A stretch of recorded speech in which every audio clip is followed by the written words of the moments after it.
What's up, people? So today I'm going to be talking about Final Fantasy 15.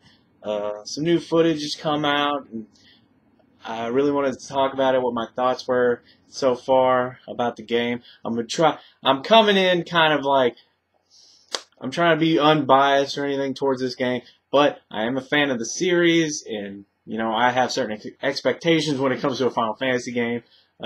I kind of got everything off my chest in a rant video I did before this. If you haven't checked it out, you should check it out if you want to see me rant about some of the older games.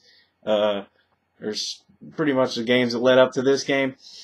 But yeah, I'm gonna try not to talk so much about or compare them to the other games, and try to just look at this gameplay footage and try to figure out what's going on and things I like and just what I see and what I think. But first, I want to shout out to one of the people that commented, the guy that actually directed me toward the video, or the main video I saw that kind of showed the open world, and his YouTube name, I think it might be his actual name, and I hope it pronounces right. It was Joaquin Romero Victoria, and he's commented on a few of my videos. And it's like I do read your all's comments, and I try to respond when I can.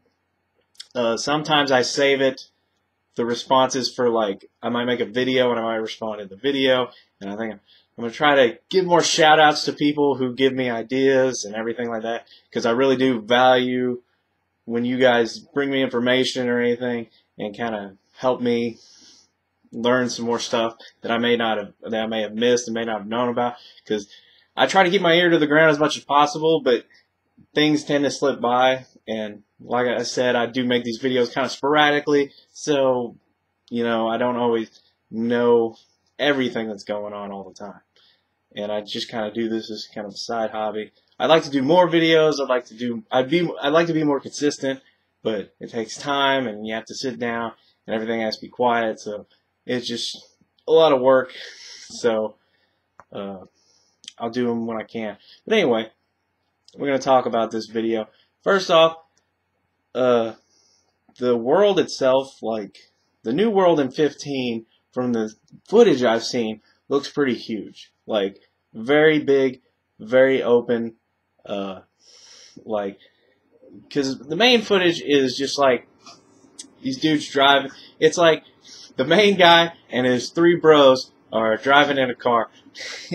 And I'm pretty sure, I don't think you actually have control of the car.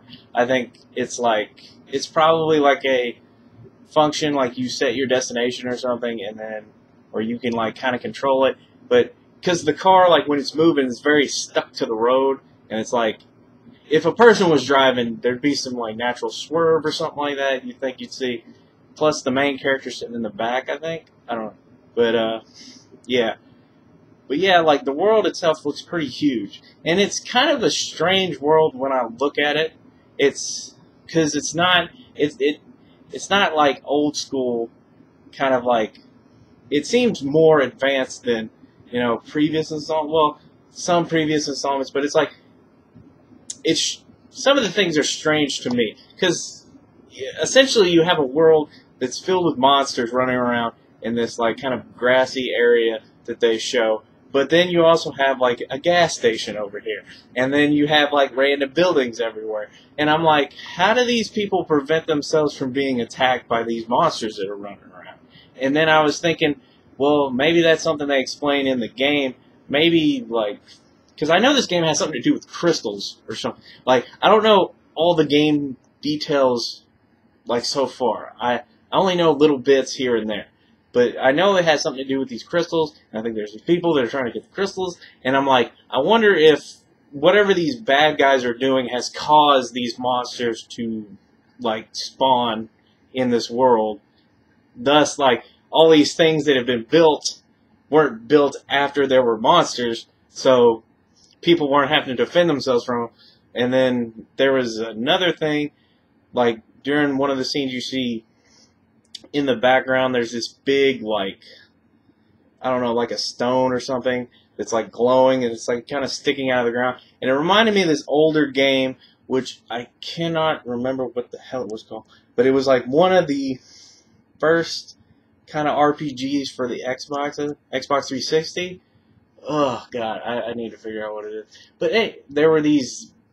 But the premise of the thing was that there were these towns, and all these towns were built around these big, like, giant relic things, and the relic things produced kind of like a force field or a barrier that protected the towns, and that's why all the towns were built around them.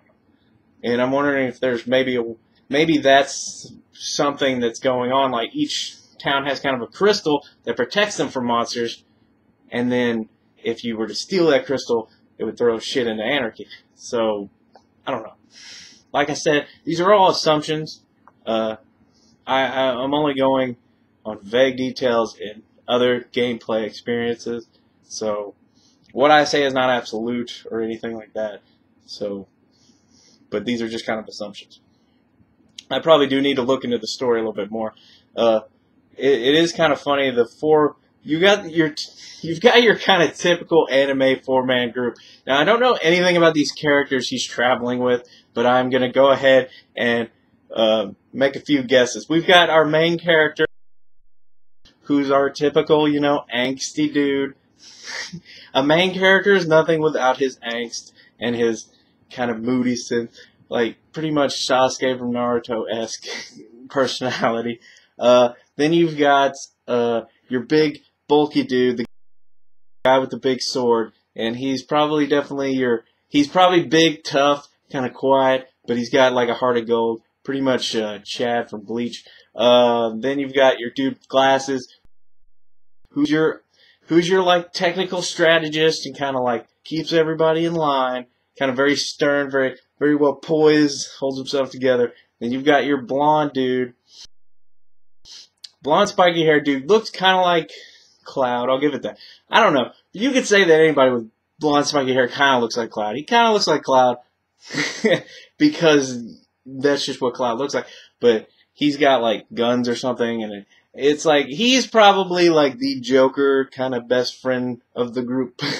Like he's more. I sense he's more the comical one, but they all have their own things that they bring to it. But I mean, just looking at that, like, just looking at the way they look and my experiences with, like, video games and anime, and they just kind of fit into that archetype by the way they look. And, it could be completely wrong, but I think that's what I get, the vibe I get from them. And that's not such really a bad thing to kind of have characters that fit into those, like, archetypes or anything, because you go in kind of having an idea of who they are. Like, so if you don't have to have super explanation to already kind of feel what these characters are going to do and kind of feel like you know them already because you've seen characters like them.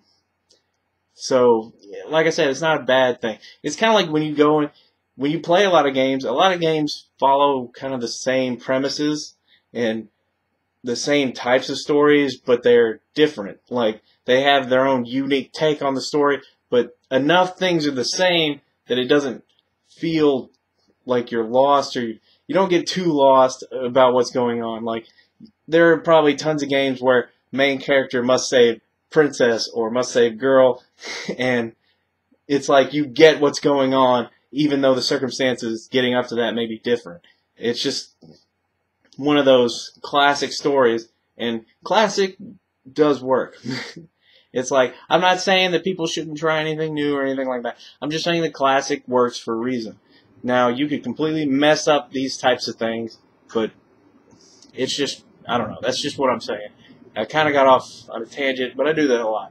Anyway, the game looks very open world. Like I said, it's huge, and I mean, like, at points you can stop the car, you can get out of the car, you can run around, and the world itself doesn't feel like it doesn't feel like it's fake big. Like, it feels like it's really big. Like, if you see something in the distance and you go to that thing, it will actually be there. You won't just like go so far and hit an invisible wall. Granted, I don't really know if that might be the case in certain things. Like, but from the footage I've seen, it doesn't look like it's going to be like that.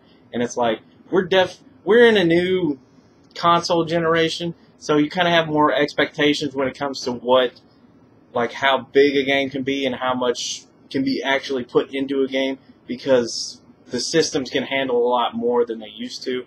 And other thing, the game looks really pretty. Like, the game looks really nice, but in my personal opinion, looks matter in a sense, but they aren't one of my deciding factors when I'm getting a game. Like, if a game just looks pretty, I'm probably not going to be like, oh, I have to get that game because it looks so good.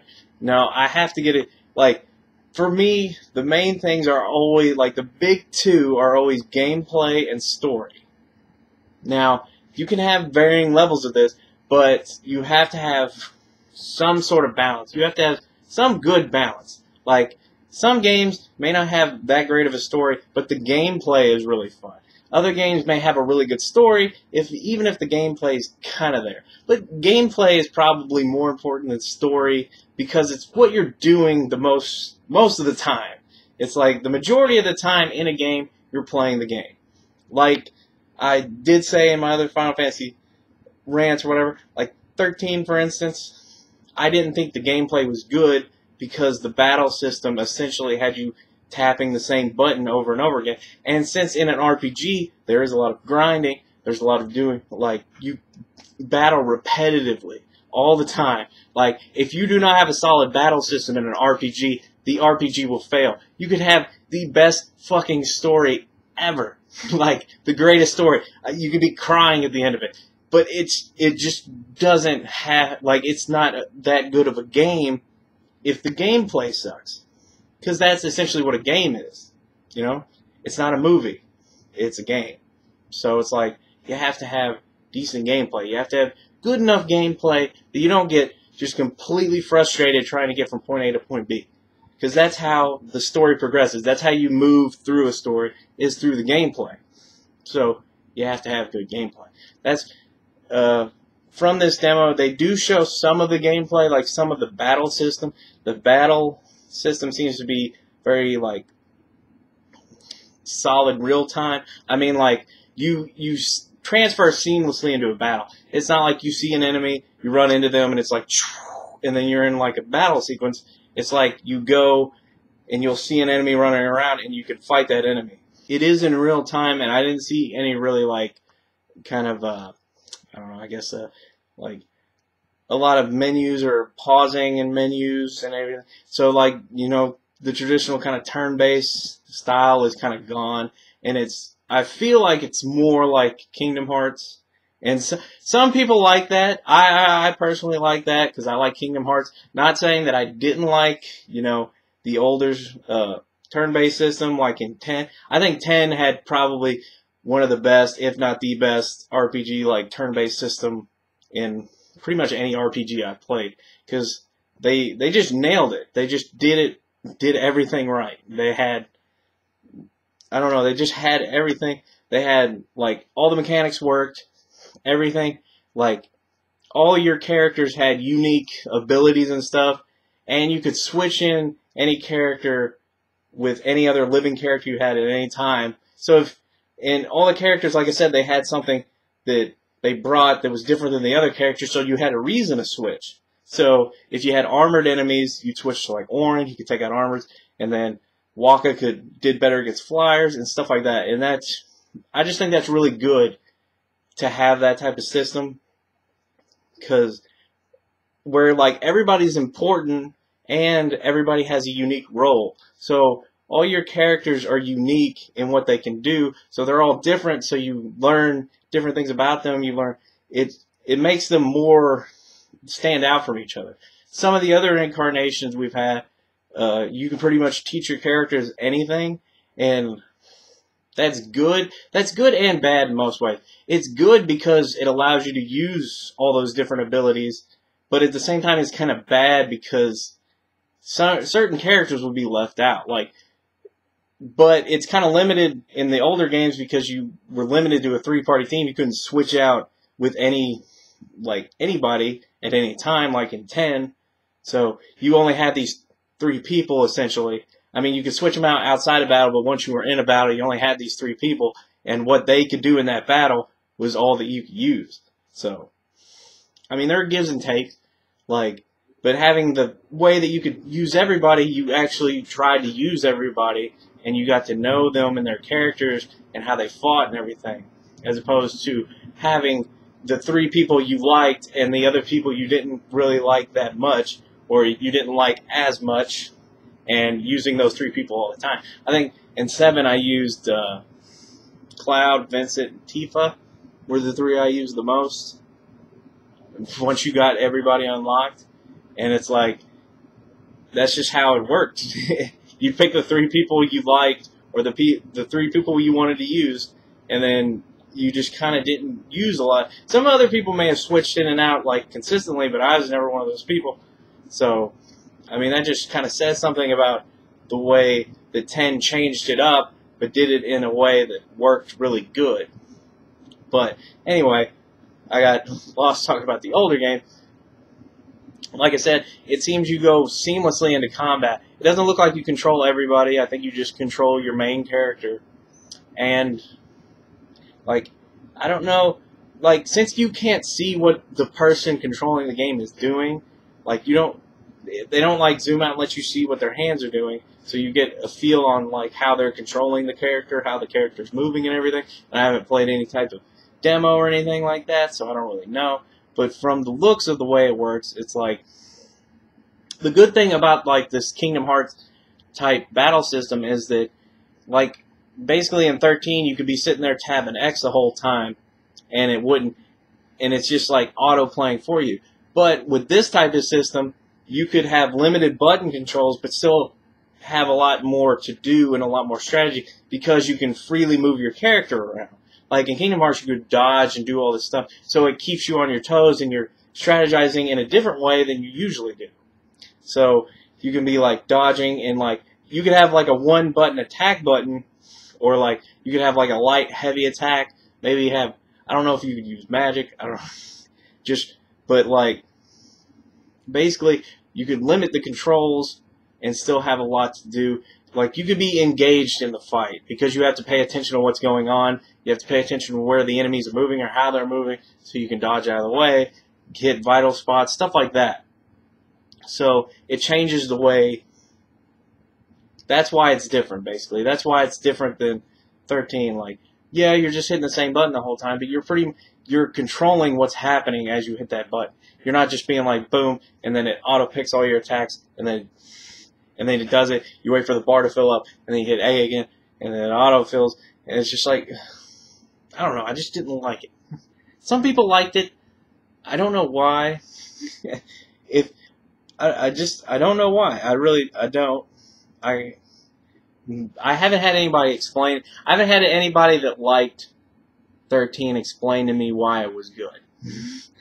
That's as far as like, but they may have liked the story a lot better, and because of that, the gameplay didn't bother them as much. Me, I wasn't engaged in the story enough, and the gameplay was so frustrating, and so like any RPG with grind, you're gonna get kind of sick of it, like a little bit. You're gonna get sick of it a little bit. Nobody's grinding the whole time, just like, this is the greatest thing ever. No, it gets kind of frustrating at some point, and when you have to grind a lot, you will get annoyed, and that's why you have to have that motivation, that you have to have something, some reason that makes you want to do that. Like, what am I getting from this? I'm grinding so I can get stronger, so I can move further in the story, so I can get more story. Me, it was like, I'm grinding so I can beat the game and get into the story, and the story wasn't good, and I felt bad, and it just, I wasn't rewarded. And sometimes you grind so you can get abilities, so you can unlock weapons, stuff like that, and it's like, oh, I gotta unlock these things, and it'll be so cool when I get these things, and you can do different stuff, but like, pretty much if you're gonna make me grind, you better give me a damn good reason for it. You better make me want to continue in the story, or at least you should make grinding fun-ish. Fun enough that I can do it continuously without getting completely sick of it after like 5 minutes. So, because you're going to have to grind a lot, you know this. You going in, anybody going into an RPG, you're probably gonna have to grind a lot if you want to basically do well. Like, sure, you can probably get through some games without some RPGs with minimal grinding, depending if they have like an easy setting or something like that. But in the majority of RPGs, you're gonna end up having to grind at one point or another to get a lot of stuff. Anything. Anyway, the way the battle system looks, it looks like it's free moving. It looks like it could be fun. And I like that it doesn't like.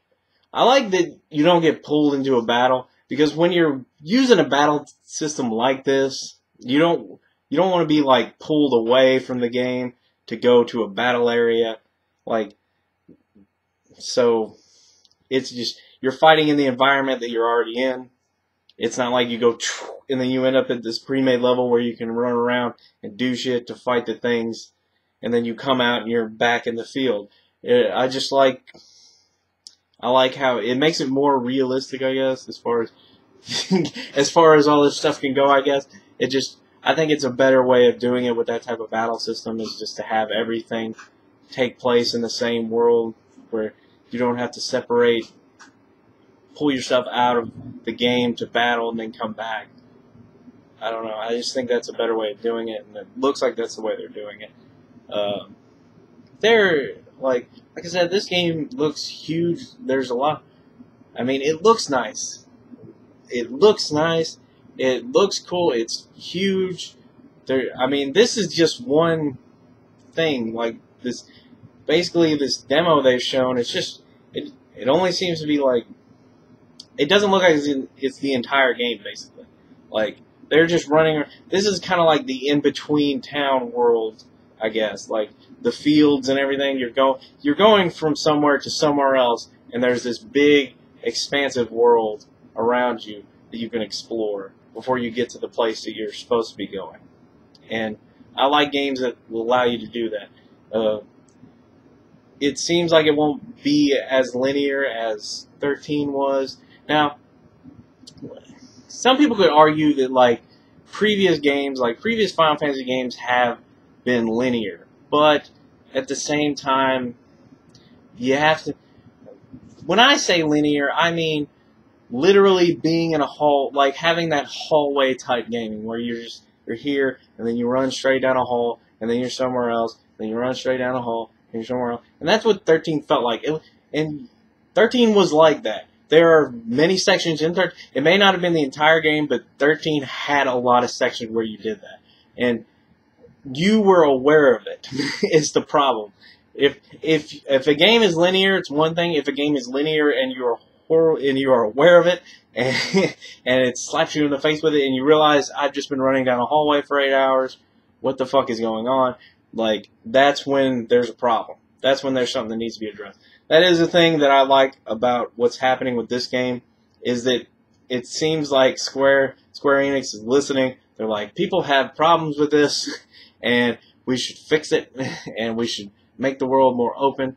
That is something I found out after I did my rant video, because I never played the third Final Fantasy 13, and I probably still won't, even though I found out that in the third 13, they tried to make the game more open world and stuff, and it's kind of sad that happened like that, because it's like, I'm pretty sure that the third installment probably sold the shittiest out of the three, but it was the one where they tried to fix the things that were wrong, and to have it not sell good is kind of like negative reinforcement, like, oh, well, we did the things they wanted, but then nobody bought the game. Now, the problem wasn't that they didn't try to fix anything in the game. The problem was that the other two games had been so bad in most people's opinion that they didn't, like me, I didn't want to play the third game. I didn't want to even know that the third game existed. It's just, it irked me. I didn't want to, it's like, and it made me mad that they had made this many. It still makes me mad. We should have been on 13 a long time ago. 13 is not a lucky number. 13 is not the one that you want to make 3 sequels of, or a trilogy or whatever. It just isn't. And 15 was supposed to be 13.3, which really was shaky to me. But that's, like I said, that's all in the past. Let's not talk about the other 13s. I want to see 15. It's like, from what I've seen so far, it looks good. It looks like it's gonna be fun. I'm excited to see what they do. Excited to see more stuff from it. There was one piece of footage I don't necessarily think it was in the footage that he sent me, but I think it was a video that was linked to that, and I watched it. That was fucking cool. It was one of those things in games that it was one of those awe moments where it really just makes you stop and say, oh, that's fucking cool. Like, that's awesome.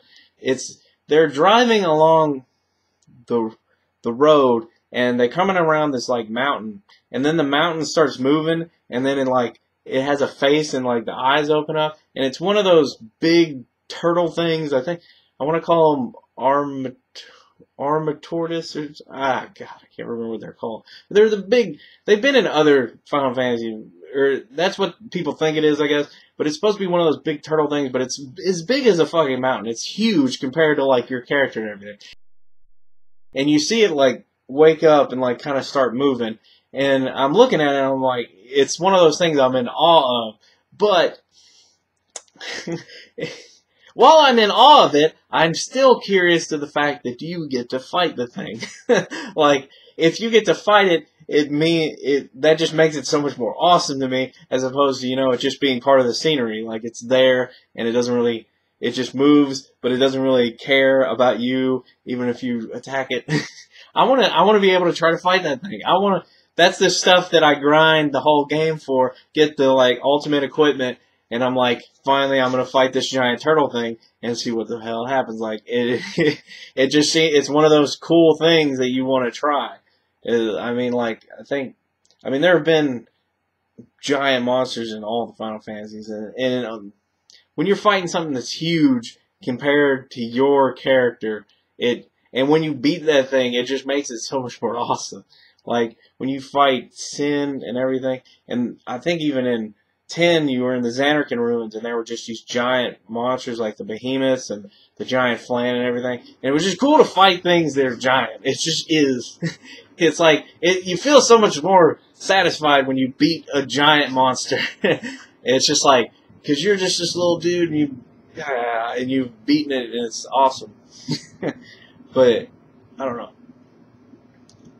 I just kind of wanted to talk about, like, some of the things I saw in the footage, and, just kind of talk about some of the things I'm thinking at this point, and, yeah, just kind of, these are the things I'm thinking of right now, just kind of my opinions on what I've seen, and I just kind of want to get them out there and let you guys know, and basically, if you guys see any more info that you want me to check out, leave me a link to it, and I'll go check it out, and maybe I'll do more videos about it.